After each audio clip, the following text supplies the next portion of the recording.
Om Sahana Bhavatu Sahano Bhunattu Sahavetyam Karavavahe Tejasvinavadhitamastu ma Vedvishavahe. Om Shanti Shanti Shanti.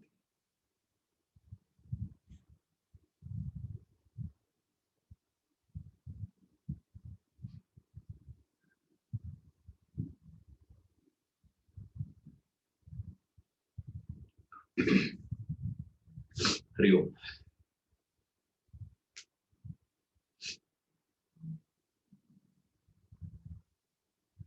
After the assurance of Vedanta is explaining the path of reality. What is the prescribed method, the route or a course through which you realize the fourth state, your real nature, how that is achieved. So that's what he is going to explain now. So first he explained the waking, dream and deep sleep. From the understanding of the waking, dream and deep sleep, we project and posit a possibility of something beyond the waking, dream and deep sleep. And that is reconfirmed by the great masters and their words, which is the fourth state of consciousness. And not only that, they also claim that you belong to the fourth plane of consciousness, not to this conditioned waking, dream and deep sleep.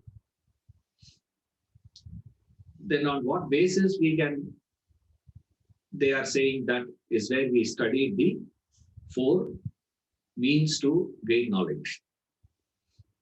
And then everything looks fine, but still we would be demanding some assurance. Is it really there? Every genuine seeker always gets this doubt. Is it really true that something like that exists? You see, so Vedanta gives him that assurance also. But this assurance comes conditions of it. It's not an unconditional assurance. It is a conditional one. What is the condition? You have to follow the prescribed path. You have to follow the prescribed route. You can't, wander in any direction you want. Expect you to arrive at the desired destination. That is not possible. Same way, you cannot get to that fourth plane of consciousness by any way you want. Is it possible for you to accidentally get into that? That is also not possible. So you have to make a conscious, concerted effort in a prescribed manner. That prescribed method is what he is explaining now. This is the flow of the chapter. And then subsequently he will take it up further. Now he is only introducing the idea here. Okay, the path. Further chapters will build on that idea. Right, more details will come in. Now the path of reality. Vedanta leads you to your original state of being. Reading from page number 201. The fourth state of consciousness, the state of absolute reality. You attain that state by exhausting your desires, vasanas. As long as you possess vasanas, you are caught up in the limited worlds of the waking, dream, and deep sleep. With the eradication of vasanas, you regain God consciousness. A human minus vasanas equals God. This is the prescribed path. How are you supposed to reach the fourth state? Is delete vasanas. It is vasanas that is holding you into this three states of consciousness. So delete that, you get there. What is not allowing you to see that sunlight is the screen. Remove the screen. It is bright day. You already see it is sun is up already. So you don't have to bring in sun. Sun is already there. But your problem is what? You are not able to see that sun. Why you are not able to see? Screen. Remove the screen, he says. The screen is the vasanas. So human minus vasanas. When human being deletes vasanas, he becomes God.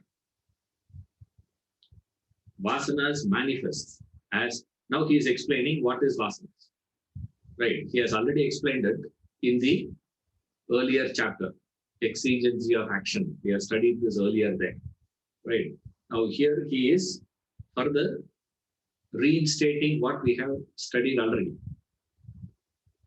Vasanas manifest as desires and tarnish your personality, your Godhead. The supreme self within is encrusted with the impurities of desires. In truth, you have not lost your divinity. You can never lose it.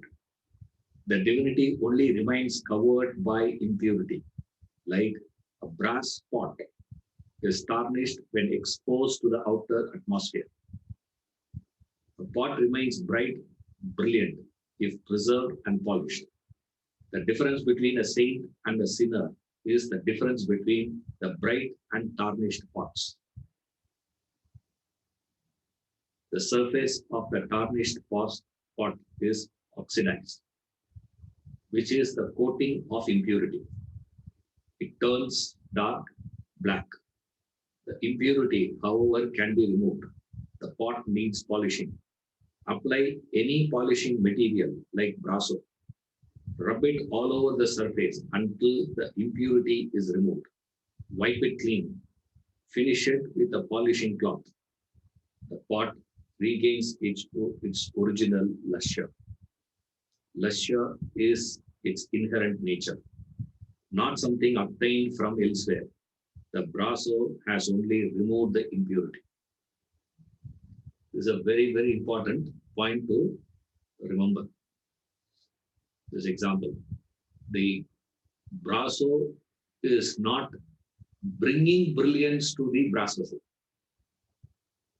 The natural state of a brass vessel is bright, brilliant. But because of its exposure, it gets oxidized. Because of oxidization, it looks dark, dull. It looks very dull. Then what we do? You apply brasso and wipe it.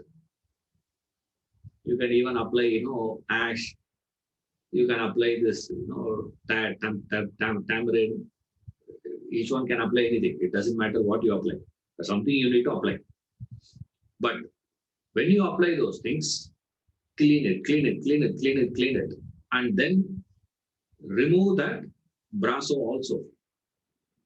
Wipe it off completely.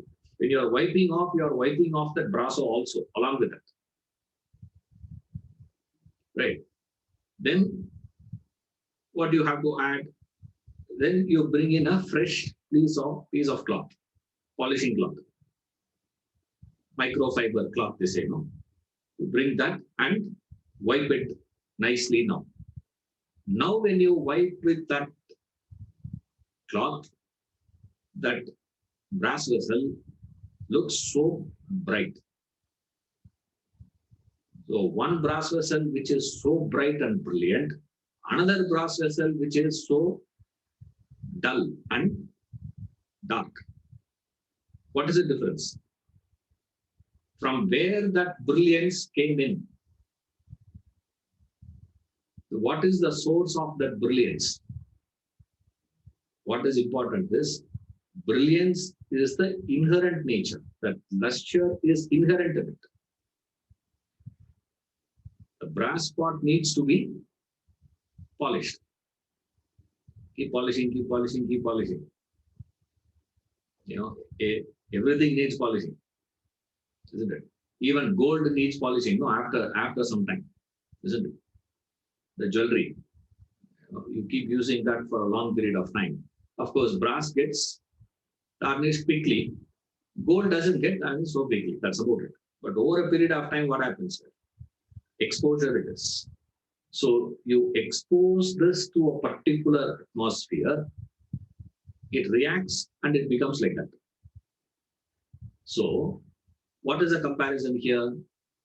The comparison is, you are the brass pot. Your original nature is what? Is bright and brilliant. Your original nature is divinity. Now today you look like a sinner, ignorant, dumb individual. Now, how do you make this person into that person? How do you transform the sinner to a saint? It's not that you have to inject sainthood into him, not necessary. All that you have to do is what? Remove the impurity. How you got that impurity?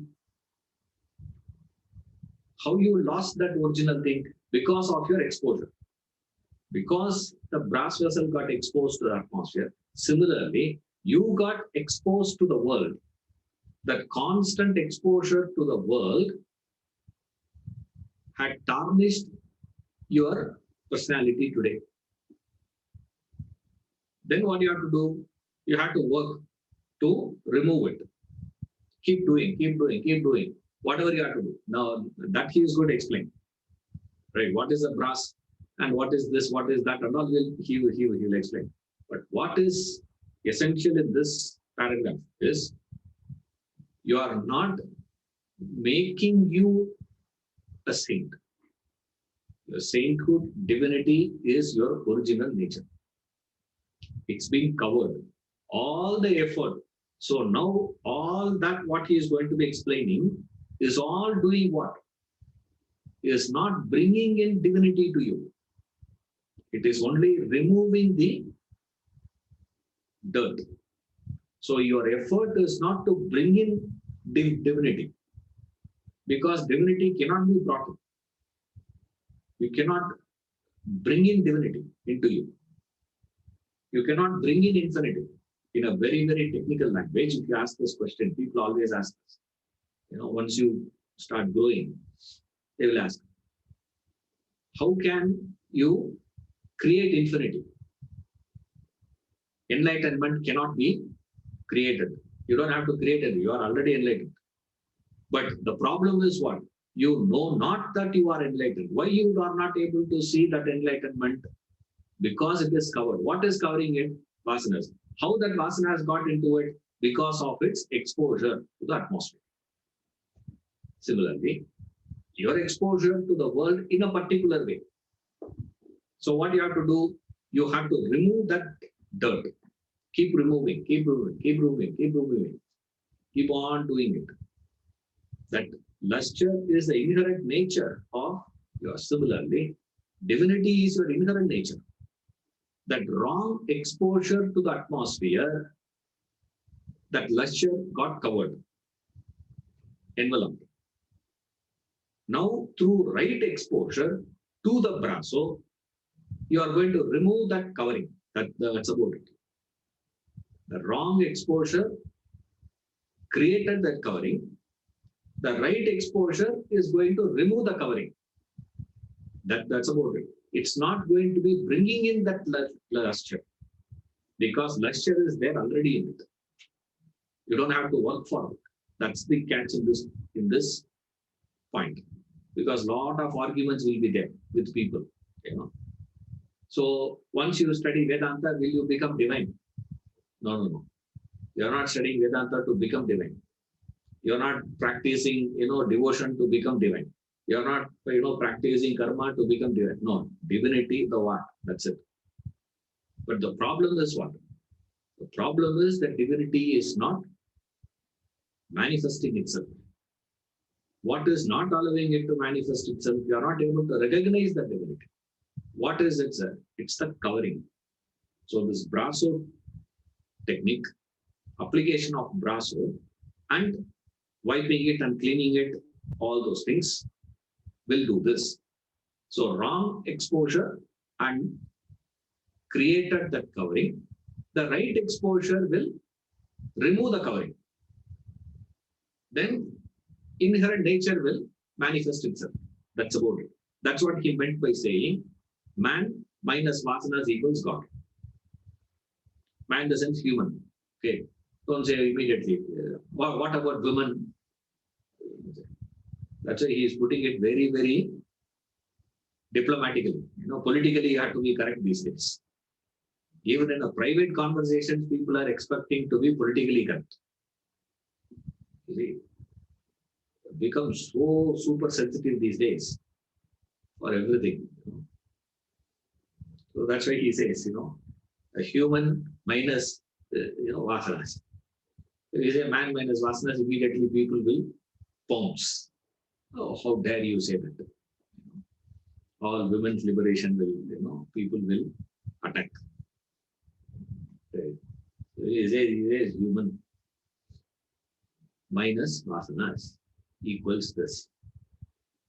Brass vessel minus oxidization equals brilliant brass vessel. Dull, dark brass vessel minus dirt equals brilliant brass vessel. The difference is what? It is only the appearance, expression of brilliance and dullness. That is what we call, a layman will call as sinner and saint. One person looks saintly, another person looks like a sinner. What is the difference then? The difference is only this, vasanas. Now vasanas manifest as desires. So vasanas is also unmanifest. So you cannot deal with something which is not manifest. Like when you go to a room, there are 5 people sleeping. If I ask you the question, amongst the 5, who is a musician? Who is a mathematician? Who is an accountant? Now, what answer you can give? You can't answer. Once they wake up, and once you start talking to them, you know who is a mathematician, who is a musician, who is an accountant, who is a sports fellow, etc. That you can identify. After they wake up and start talking, after manifestation only you can say what is it. You can transact only with the manifested. You cannot transact with something which is not manifested. Therefore, in Vedanta, even though we say the root cause is vasanas, we don't discuss with reference to the vasanas, we discuss only with reference to desires. Why? Desires are nothing but manifestation of vasanas. Vasanas in a manifest state, desire. Desires in an unmanifest state, vasanas. That's all. So they are same. Vasanas and desires are same. Therefore, you replace that word vasanas with desires in the equation. A human minus desires equals God. Then you need to go back and analyze what is a desire. Now, all these things you are expected to have completed by now. Okay, now you can't be asking the question, sir, what is a desire? And all you can't be asking here, right? All this preliminary knowledges he has already given in the introductory portion. So go back and read that. Read this portion, strength of emotions. There he has explained how desire and its modifications. What is a desire and its modifications and all that happens. He has explained that. So go back and refer there for you to recollect the ideas. So desires here is what is covering the divinity in you. And that inner desires is what being personified in the religions as asuras, Satan, Shaitan. All this is just a personifications. That's about it. They brought that inner desires, pluck it out and plant outside. You got to give it a form. When you give it a form, a personality, as it were, to desires, that's called this asuras, this Satan. So you have to get away. You got to delete those desires, conquer those desires, remove those desires to bring out, churn out the divinity from within. As said, using that brasso, you are bringing that brilliance which is inherent inside. You are not injecting brilliance into the brasso. You are bringing it out. But you cannot get that brilliance without brasso. You can't say, anyway, both are same. No, you cannot. That's the difference. Sinner and saint, both are same, correct? In the sense of what? In the sense, both are divine essentially. But in terms of brilliance, there is a difference between these two brass vessels. One is dark and dull, another one is bright and brilliant. You can't say both are same, isn't it? Dark and dull and bright and brilliant are not same. They are two different things. Similarly, sinner and saint are not the same from one angle. From another angle, both are same. So this is how Vedanta will go on talking. One side it will say it's all same.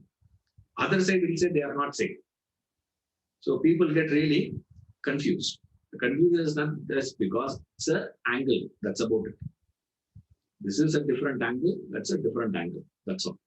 One is cleaned. Another one is not cleaned. The cleaned one is called a saint. Uncleaned one is this. Then we need to find out what is the thing that is creating all this is this. So then he says, how does this desires got stuck itself into the personality? He said, the desires got stuck into your personality because of what? Because of your constant exposure to the world. The world of what? World of your, how you get exposed? You get exposed to the world through action. You get exposed to the world through emotions. You get exposed to the world through thoughts, ideas. So you get exposed to the world in these three methods. Now what Vedanta says is, use that same three to get back, to remove that obstacle, to remove that dirt. How you developed it, sir, is what I said. Wrong exposure and right exposure. Exposing to the atmosphere, he says now. Outer world. Now, how you got exposed to the outer world? Through these things. Now, Vedanta says, use the same thing and get back. And how? Why are you doing it, sir? That's where the problem comes. Double effect it has. In our case, the problem is the world is so tantalizing, so attractive. Also, there is a weakness inside towards the world. So there is a pressure inside everyone forcing to go out, and there is a pull from the world also. There is a pull and there is a push. Something is pushing you from inside to go out, and also there is something which is pulling you from outside to come out, to get into that exposure. Resisting that ability to handle these two factors is what the Brasso technique of Vedanta. The Brasso given by Vedanta is this. Continuing, similarly, the divinity is obscured in people by their vasanas, desires. Vedanta provides the Brasso technique, removes the encrustation of desires. The technique comprises of the three main disciplines of karma, bhakti, and jnana yogas, the paths of action, devotion, and knowledge. Apply this technique regularly until the desires drop off. Underline that. When the desires are reduced considerably, you develop mental concentration. With the growth of concentration, you could practice meditation. And through sustained meditation, the last trace of vasana, that desire for self-realization, vanishes. What remains is yourself. The self unfolds itself. You become the self, attain spiritual enlightenment. It is given in just the essence, the crux of the three paths. What is the technique? The technique is this: practice of karma, bhakti, jnana yogas. Now, you don't worry. You don't have to be explaining what is karma yoga, bhakti yoga, jnana yoga, all that right now. Because next chapter, he is going to be explaining all these ideas. So all that you have to remember is the sequence. Right? Sequence you need to remember. The sequence only is the context here. Because subsequent chapters are further elaboration of the sequence. First thing, practice this yogas. Now, yoga, I have told, it's been told, several times, and it is worth repeating any number of times. Yoga means to join. Remember, okay? Any effort that you put in to get back to your original state is called yoga. Doesn't matter what you are doing. If it is not done with the idea of getting back, then no matter what you do, it's not yoga. It's not spiritual. So when people come and tell me, I'm not religious, I'm spiritual, I tell them you are 50% correct. They say, why? You are not religious, that is correct. But don't claim you are spiritual. That is wrong. Why? Because it means to get back. You are, in fact, strictly speaking, I have to say you are zero. Because you are neither religious nor spiritual. Both you are not doing. Because both you don't know. Right? Now here, religion means to get back. I'm not religious, correct. What do you mean, sir? Because religion means the effort that you put in to get back to your self. Let's connect. Reunion, we say, no? This alumni association. Reunion. Reunion means what? Reunion means you are separated. Only when you have been separated, you can reunite. And reunion should have been possible only with someone with whom you were united once. Isn't it? Otherwise, you got to call this as a new friend. Isn't it? You're not connecting to your old friend. You're all with me. We were school friends. And then I moved out. I went into some other field and I went into some other state. I was living there, some other country. I'm living, they're living, he's living. All these fellows are all separated. And now we are getting back through our contacts, whatever it is, whatever we put in. Either through Facebook page or Instagram or WhatsApp, some of you reunite. Reunion means 2 points you need to remember. One, we were united once. Then there was a separation. Now I am attempting to get back. Now, if this attempt is being made, that attempt is called yoga, not stretching your body. See, that's not yoga. Right?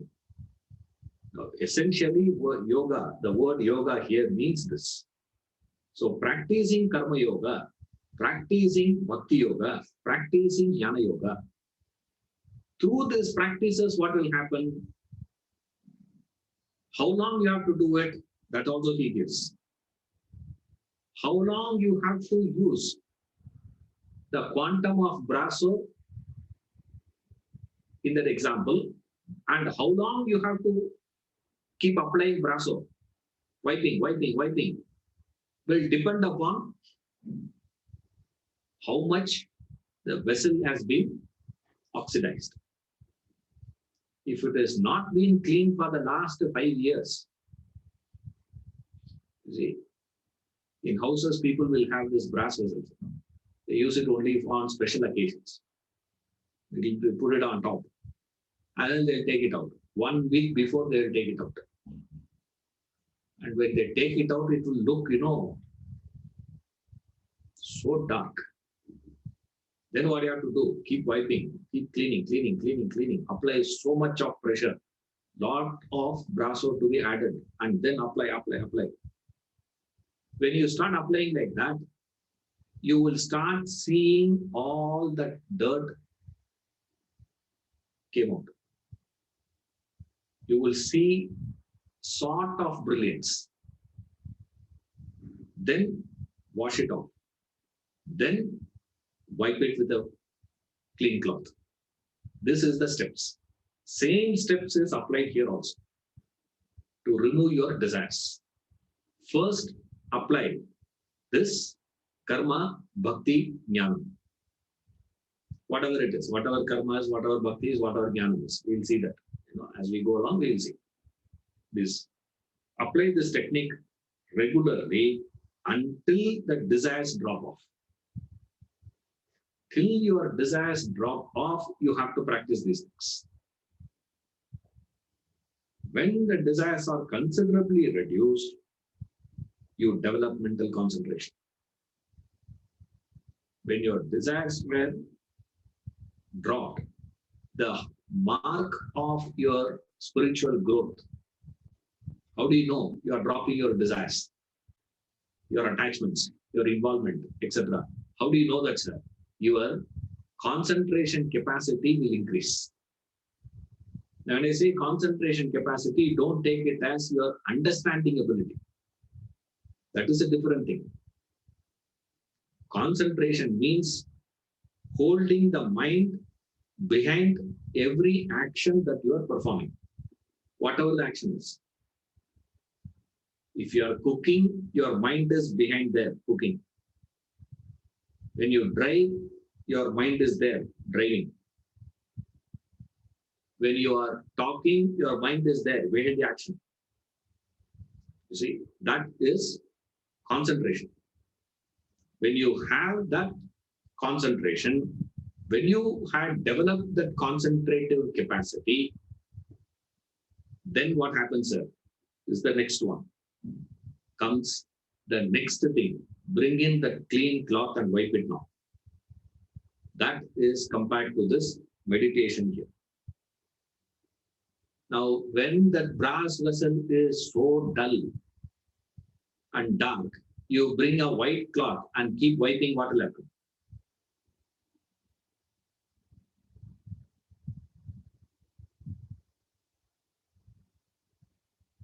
Nothing will happen. What will happen? Nothing will happen. You can try that. Take a white cloth. If you have any brass vessel in the house, if you are not having, you come here. I will give you. I have a lot here.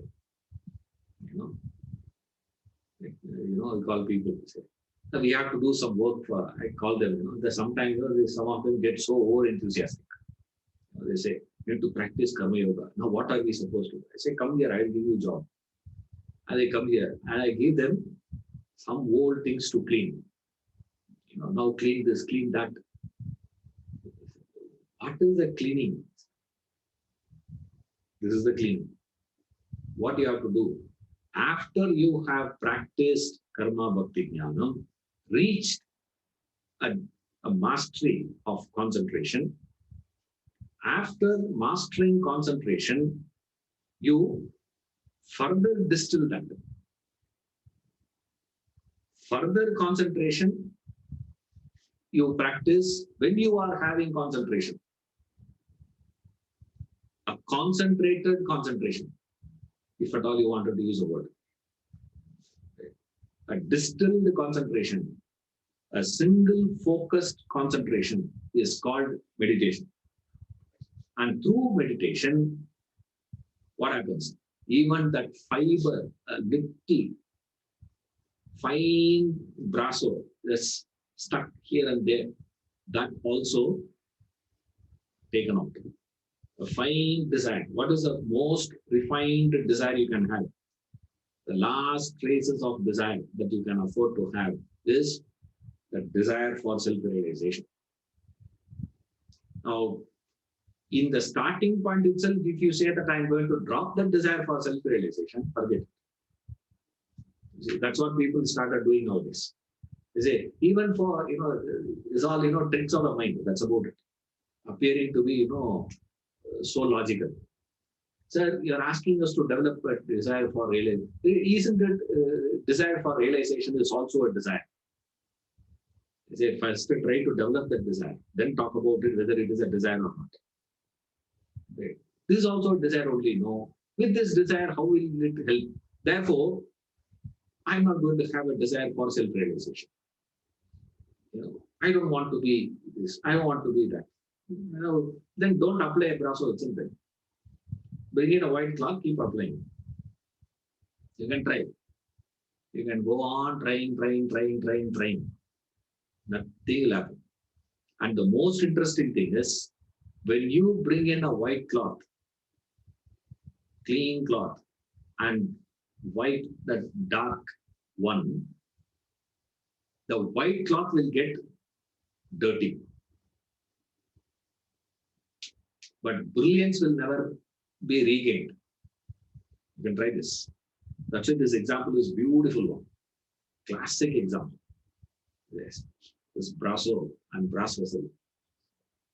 Fantastic example to explain the spiritual path. What is spiritual path?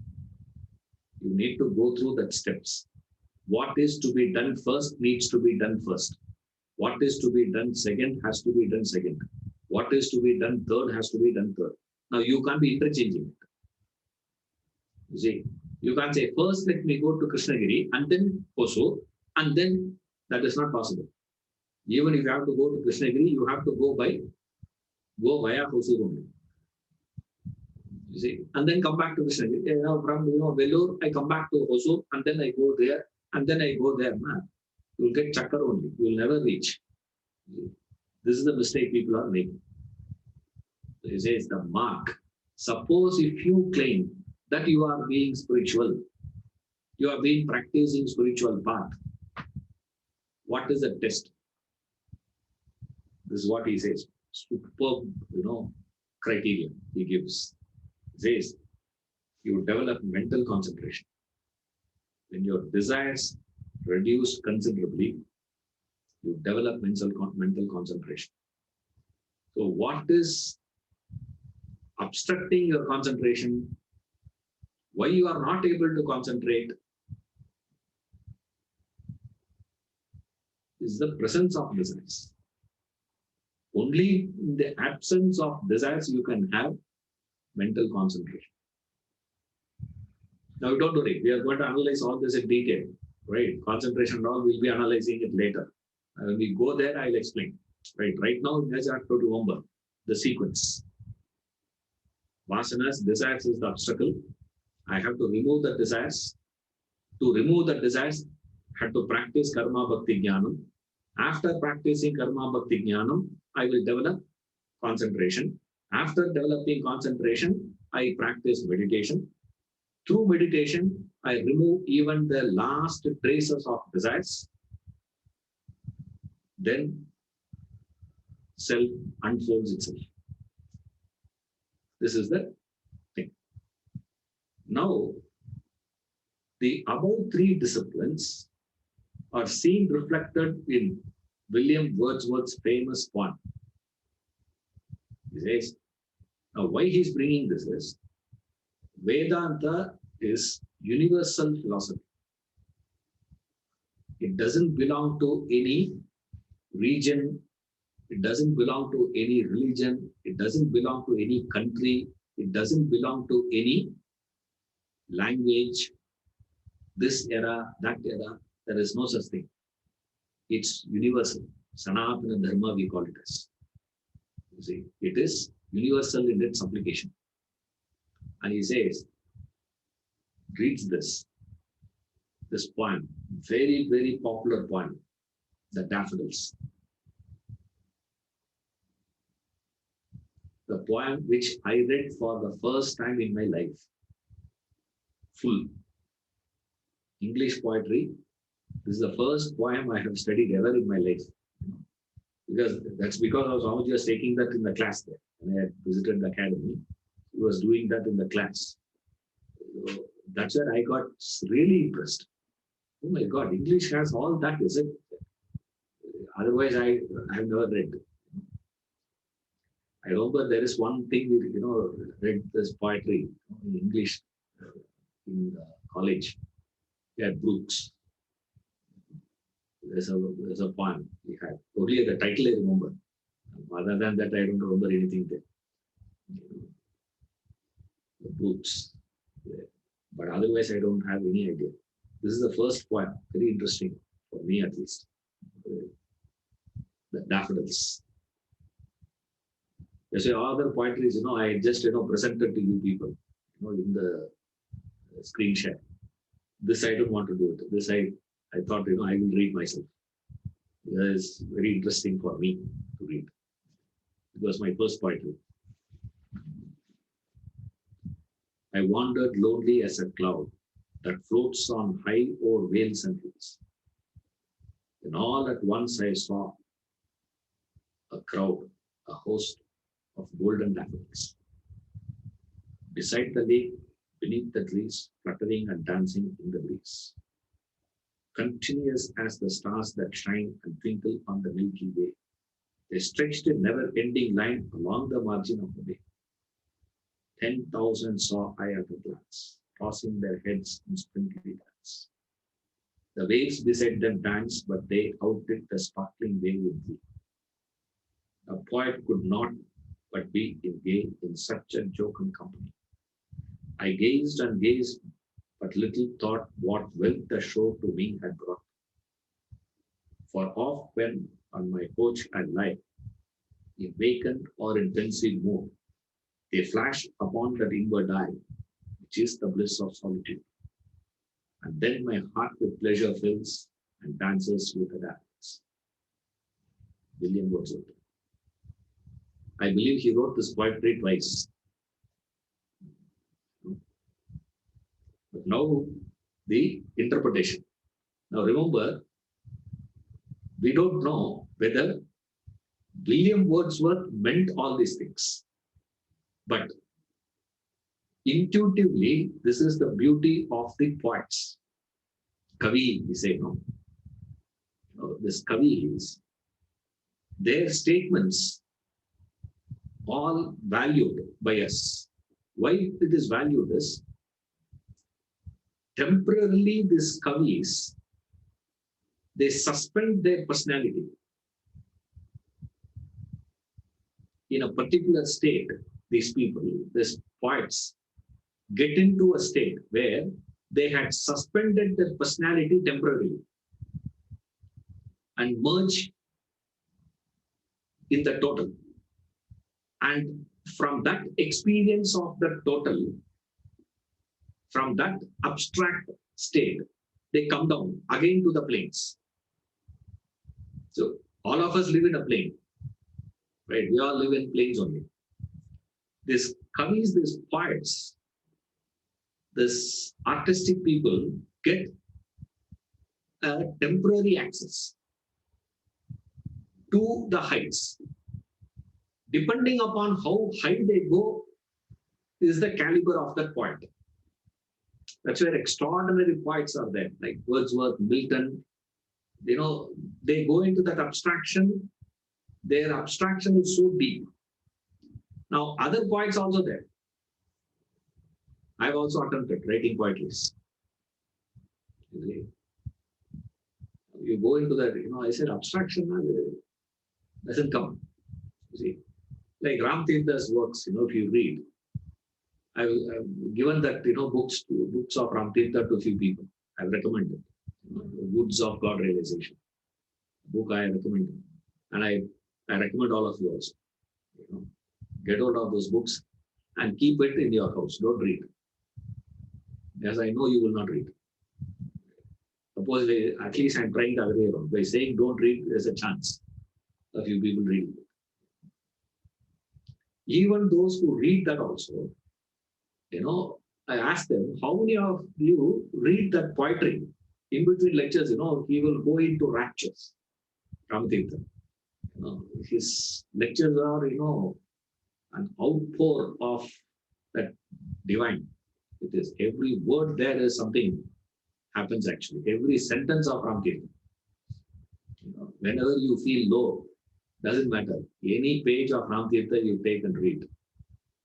You'll get back to your state. It is so powerful, it is. His words are so poetic. His poetry is so difficult to connect because he'll just say things, it will go on and on and on, but can't connect. You see, that's the abstraction of those people. These poets get a glimpse to reach there. When they come down from there, depending upon their personality, something will come out. They're poets, so poetry comes out. If he's a scientist, some truth will come out from them. If the person were to be a painter, a painting will come out. You see, depending upon their personality, things will come out. I'm sure Wordsworth would have gone into that frequency, would have actually experienced the glimpse of it. If you are permanently there, you are a rishi. You are a saint. If you are permanently there in that height, you temporarily go to that height and come down. They are called the kavis. They are called poets in our literature. That's what we call Kalidasa, Kamban, all these poets. We say there are people who are saints who are also being poets. That's a different category. Okay, like Kabir or Tyagaraja, Mirabai. Those people don't belong to this category, please. This category is people like Kalidasa, Kamban, and all this type of people. Bhavabhuti and all that. I don't know about whether you people have heard of Bhavabhuti and all. At least Kalidasa would have heard. Right. If you go to the western side, you have few points like that. That's what Swamiji has compiled this book called the Select English Poems. Select English poems. Very interesting poems. Giving out certain facets of truth. Now, in this poetry, he has giving out that entire spiritual path he has covered here in one poetry. Here it says, I wandered lonely as a cloud. And of course, he has explained it. So all that you have to do is just go through the reading of it. By reading, you can understand it. The first line of the poem suggests Karma Yoga, the spiritual path of action, the selfless action performed in a spirit of detachment. The word wandered signifies a sense of detachment. A wanderer moves about with no particular place or person to return to. And lonely confirms that he is not attached to anybody. He relates to the world with a true spirit of renunciation. While the comparison to a cloud reveals his dedication to service and sacrifice.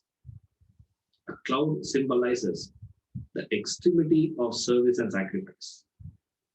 The cloud gives rain, produce, prosperity. The extremity of service is not just giving all that one possesses, but giving oneself away. That is what a cloud does. In providing rain, a cloud gives all that it has and gives itself away. That is the caliber of service rendered by one who practices Karma Yoga. So the first two lines suggests references to the path of Karma Yoga. So anytime you wanted to understand Karma Yoga, remember what? Daffodils. What do you need to remember, sir? Two lines. I wandered lonely as a cloud. In fact, two lines not required. First line is enough. Second line is the effect of Karma Yoga that floats on high over veils and hills. That's the second line. The first line, those three words are enough. Wander, lonely, cloud. Wandering, lonely as a cloud. You got to serve, sacrifice, give. Now you have to give. Now we also give. It's not that we don't give. We also give. But the point is to whom you give matters. See, now giving happens with what?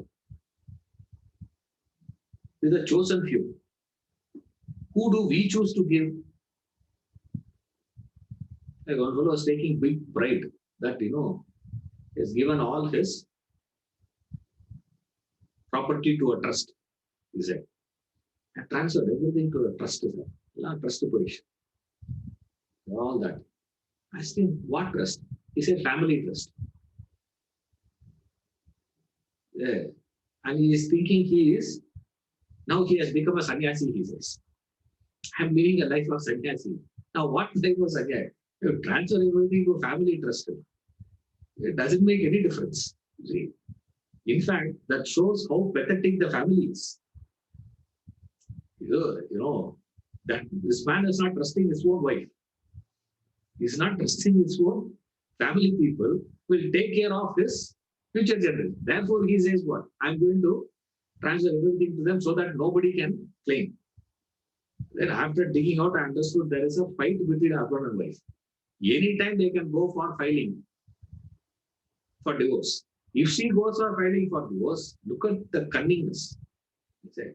I said, it's not giving that, it is cunningness. Of course, that man never came back to me after that. That's the last discussion I had with him. He'll never come back, I know. Big shot in Bangalore, this guy. He got really annoyed with me. He was expecting me to be giving him certificate. Wow, what a great fellow you are. What a nice person you are. Can there be anyone like you in the world? All that. But unfortunately, that didn't happen. So he got annoyed. But what is interesting is this. You give. To whom you give? You see, I give. To whom? You serve. Who? You sacrifice. Yes, you do sacrifice. It's not that you are not sacrificing. You do sacrifice. But for whom you sacrifice? Not without any distinction and demarcation. The cloud pours, gives, not with any demarcation. It doesn't say, I will pour only here. Only in catchment area it should rain. Other areas it should not rain. All other areas it should be rain. Catchment area, the rain is not coming. The problem nowadays is that. The problem with the rain is this. It's not coming the right time, and it is not pouring in the right quantity. Also, it is not pouring in the right place. The timing is wrong. The quantity is wrong. Also, the place is wrong. They say, Desha Kala Patra, he says, in the Gita. That it doesn't consider all these things. The cloud just gives rain. Like that, your sacrifice also should be. You should serve. Then what is the effect of Karma Yoga? That's what he said. A person who does selfless service to the community raises above the influence of the pairs of opposites he encounters. He remains peaceful and happy, unaffected by fortune or misfortune, joy or sorrow, honor or dishonor, and the continuous fluctuations in the external world. This idea is well portrayed in the second line that floats on high over veils and hills. Once you start practicing Karma Yoga, once you start living your life of service and sacrifice, the hallmark of service and sacrifice is what? In the process of giving, you have to give yourself away. You have to give yourself away doesn't mean you have to become a pauper. Okay. That's not giving yourself away. That is giving. Right? Giving yourself away means you've got to liquidate that ego and egocentric thoughts. You see, that you have to drop. That happens. When that happens, what will be the effect of that on your personality? You will no longer be influenced by the pairs of opposites. You know, honor, dishonor, right, wrong, good, bad, pleasure, pain, joy, sorrow, you know, recognition, non-recognition, nothing. None of those opposites will affect you. There. A feeling of ecstasy comes to him as a result of his selfless, dedicated service. The result is not sought after. The experience of jubilance, a flood of all-embracing love takes him unawareness at the sight of the golden daffodils. This is highlighted by placing a comma after the word host. A pause indicates that unexpected experience. If you see that poetry, there is a wrong punctuation mark is there in the poetry. Many people think it is a printing mistake. It's not a printing mistake. You know, it's there in the original of Wordsworth poetry itself. In that poetry, if you see, I wandered lonely as a cloud that floats on high over vales and hills. When all at once I saw a crowd, a host, comma, of golden daffodils. It's a wrong punctuation in English. If English teacher were to be seeing the poetry, they will circle here and delete 1 mark for that. So if it is a 10 marks for the poetry, the English poet teacher would have circled it and reduced 1 mark for Wordsworth. Why? Because you don't write. Like, you don't punctuate a cup of tea. After a cup, you don't put a comma. You see that? A cup of tea is 1. Now you put a comma means you got to give a pause. Now, why he is giving a pause here? By putting a comma, the poet is asking us to pause. For what? What is the pause for? Now, that's what is the interpretation comes into picture. You cannot say Wordsworth doesn't know English. Or else you have to have a conclusion stating what? He doesn't know English. Wordsworth's expertise of English language is that much only. He doesn't. He is also like us only. Or you have to say by mistake he had put a comma there. Now either you have to say he doesn't know, or by mistake he had put it. Now, when you are reading these great people, you cannot make such irresponsible interpretations. Your incapacitation to penetrate, you cannot be blaming those people for that. See, like that. Like, a lot of people you would have heard, Einstein also had made a lot of wrong arithmetics. He doesn't know. It is only to satisfy your ego. What? He's also making mistakes. I'm also making mistakes. Therefore, what? It's like you also get zero in mathematics.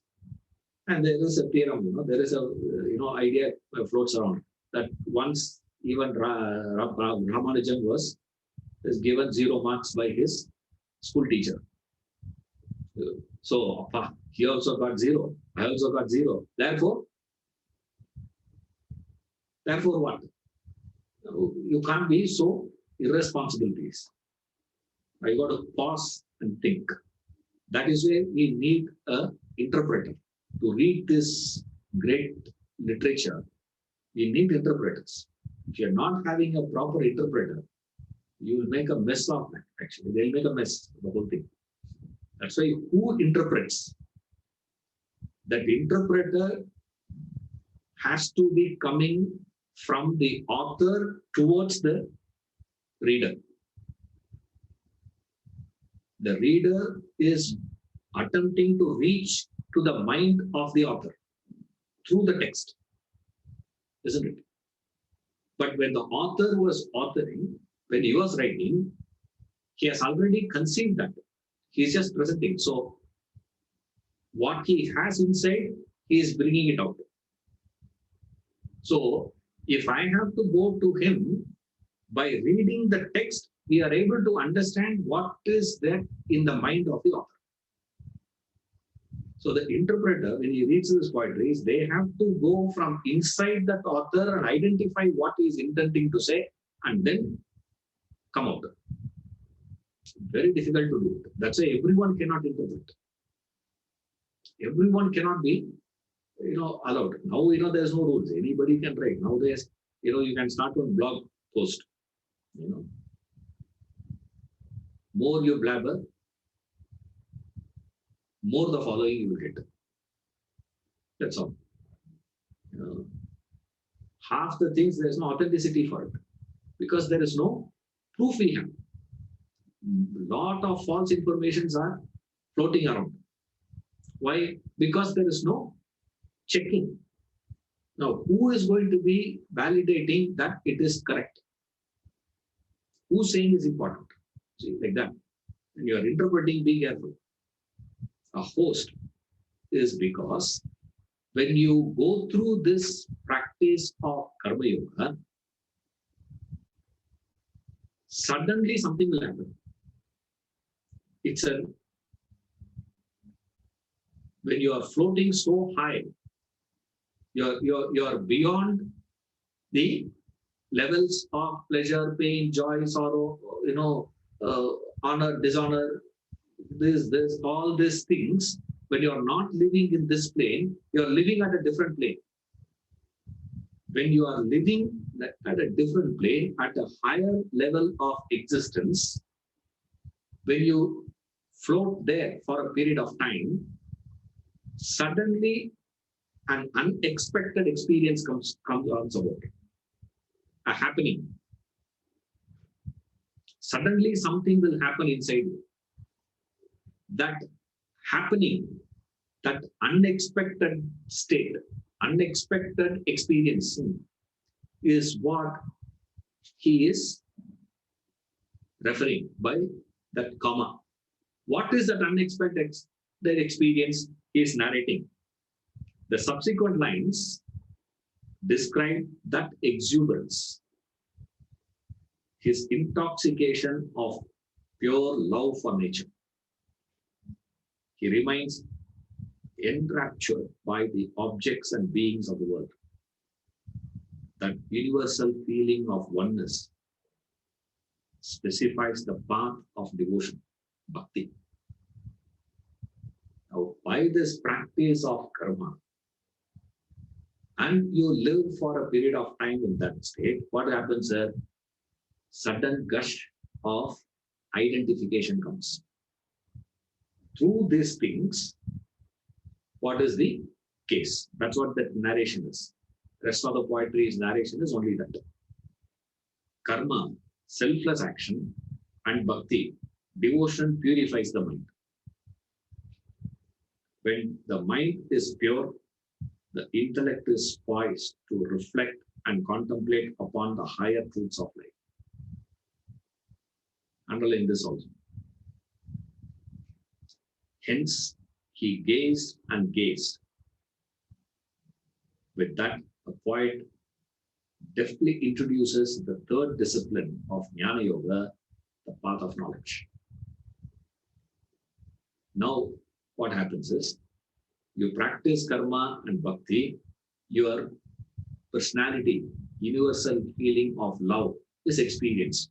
That experience of universal feeling of identification, love, is called bhakti. So after this karma and bhakti comes the third one, jnana. Now remember, when we say after, it is not like 1, 2, 3. Okay. Even though he has written it as 1, 2, 3, you have to understand it as 1, 2, 3. You're all understanding the difference here. 1, 2, 3 is different from 1, 2, 3. What is the difference?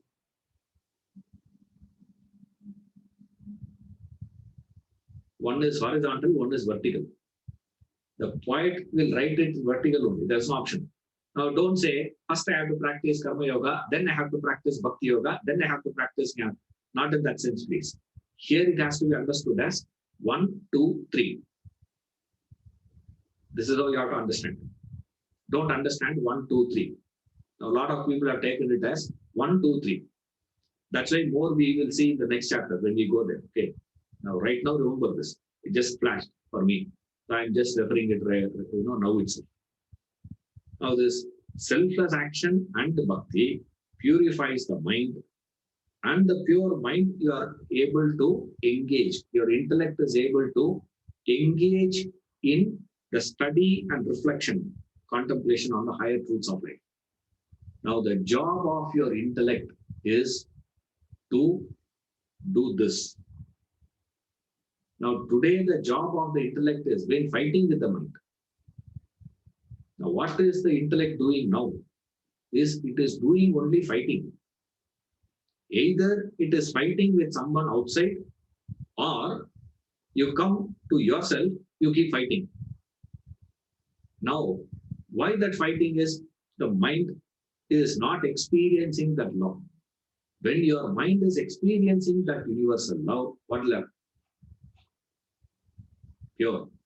Purification happens. No disturbances there. Since there is no disturbances, your intellect is available for higher study, contemplation, study of the Shastras. That's what is referred. Reflect. Reflect on what? Contemplate. Contemplate on what? You contemplate and reflect on the truths given in the Shastras, given by Vedanta. Then what happens? After you practice this ultimate practice of meditation, culmination in spiritual enlightenment, is evidenced in the last stanza. In meditation, the mind is vacant of worldly thoughts, while it is pensive in the deep thought of reality. That practice opens up the inward eye, gives the insight of the Supreme Self within, referred to in the Shastra scripture as opening of the Jnana Chakshu, the eye of wisdom. He becomes one with all, dances with the daffodils. The individual merges with the all-pervading reality.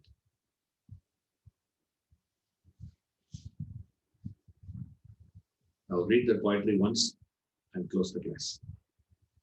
I wandered lonely as a cloud that floats on high over vales and hills. Then all at once I saw a crowd, a host of golden daffodils.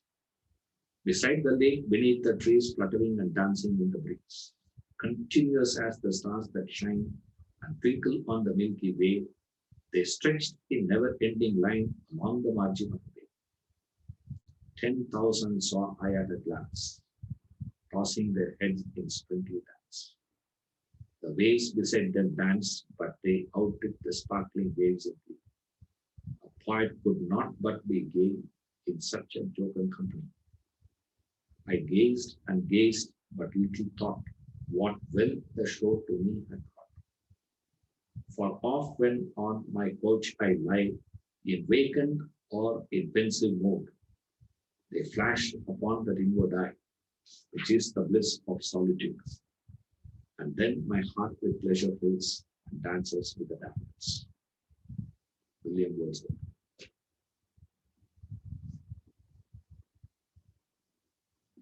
Thank you. Let's see you in the next class.